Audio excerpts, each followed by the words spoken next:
क्या जम्मू कश्मीर में बड़ा खेला होने जा रहा है? क्या उमर अब्दुल्ला जम्मू कश्मीर में बीजेपी के साथ हाथ मिलाने वाले हैं? क्या फारूक अब्दुल्ला दिल्ली में बीजेपी नेताओं से जम्मू कश्मीर में सरकार बनाने के लिए बैक चैनल टॉक्स कर रहे हैं? या फिर उमर अब्दुल्ला को ऐसा लग रहा है कि जम्मू कश्मीर में बीजेपी के साथ जाए बिना उनके लिए स्टेटहुड लेना और जनता के साथ किए गए वादों को पूरा करना मुश्किल है? ये सभी बातें कल से ही जम्मू कश्मीर के राजनीतिक गलियारों में गूंज रही हैं।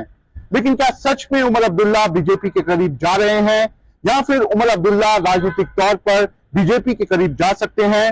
ये सब जानने के लिए आप हमारे चैनल व्हाइट पेपर को लाइक और सब्सक्राइब जरूर करें, क्योंकि हम आपको वो खबर बताते हैं जो आपके लिए जानना बेहद जरूरी है। सबसे पहले आपको उस खबर के बारे में बताते हैं जिसने जम्मू कश्मीर में राजनीतिक बवाल खड़ा कर दिया है। दरअसल जम्मू कश्मीर के एक स्थानीय अखबार ने खबर छापी है कि नेशनल कॉन्फ्रेंस के अध्यक्ष फारूक अब्दुल्ला पिछले 4 दिनों से दिल्ली में थे, जहां पर उनकी बीजेपी के नेताओं के साथ बैक चैनल बातचीत हुई। खबर के मुताबिक कांग्रेस और नेशनल कॉन्फ्रेंस में सब कुछ ठीक नहीं चल रहा है। यही कारण है कि 3 कैबिनेट बर्थ खाली होने के बावजूद कांग्रेस अब तक सरकार में शामिल नहीं हुई है। उमर अब्दुल्ला की तरफ से पिछले कुछ दिनों में इंडिया गठबंधन को लेकर कई बड़े बयान भी दिए जा चुके हैं। खास तौर पर उमर अब्दुल्ला ने दिल्ली चुनावों के बाद एक ट्वीट भी किया था, जिसमें उन्होंने साफ तौर पर उस ट्वीट के जरिए कहा था कि और लड़ो आपस में। खबर यह भी है कि उमर अब्दुल्ला हर हाल में स्टेटहुड लेना चाहते हैं और जनता से किए गए वादों को भी पूरा करना चाहते हैं। यही कारण हो सकता है कि वे बीजेपी के नजदीक जा सकते हैं।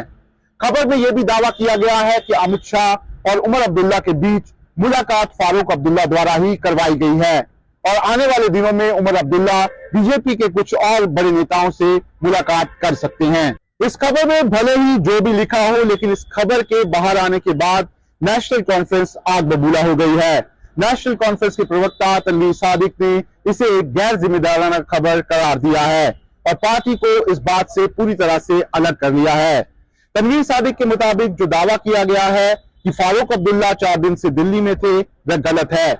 उनके अनुसार फारूक अब्दुल्ला मुंबई में थे और बस कुछ समय के लिए दिल्ली आए थे। इसके अलावा ये कहना कि अमित शाह और उमर अब्दुल्ला की बैठक को उन्होंने ही फैसिलिटेट करवाया है, तो ये पूरी तरह से गलत है। उमर अब्दुल्ला को होम मिनिस्टर से मिलने के लिए किसी के भी फेलिसिटेशन की जरूरत नहीं है।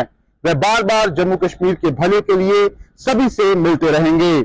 रहा सवाल बीजेपी का, तो आज हम उनकी नीतियों के खिलाफ खड़े हैं।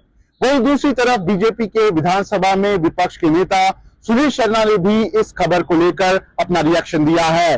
उन्होंने कहा है कि नेशनल कॉन्फ्रेंस के साथ सरकार बनाने का सवाल पैदा ही नहीं होता। हम मजबूत विपक्ष का काम करने वाले हैं और लोगों को जो परेशानियां इस सरकार में झेलनी पड़ रही हैं, उनका जवाब मांगने वाले हैं। लेकिन अंदर की खबर यह भी है कि जब से जम्मू कश्मीर में सरकार बनी है, तब से उमर अब्दुल्ला अपने मैनिफेस्टो में किए गए कई बड़े वादों को लेकर ज्यादा कुछ नहीं कर पाए हैं। यूनियन टेरिटरी में सरकार होने की वजह से उमर अब्दुल्ला के अधिकार सीमित हैं।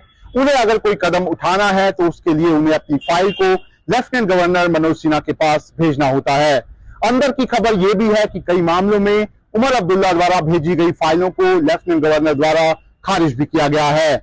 उसमें एक उदाहरण शेख मोहम्मद अब्दुल्ला की छुट्टी का भी है, जिसे गवर्नर द्वारा नकार दिया गया था।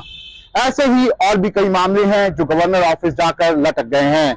हालात ये हैं कि अब तक जम्मू कश्मीर सरकार में बिजनेस रूल्स फाइनल नहीं हुए हैं, जिसके चलते ये भी स्पष्ट नहीं हो पाया है कि सरकार और उनके मंत्रियों के पास क्या अधिकार हैं।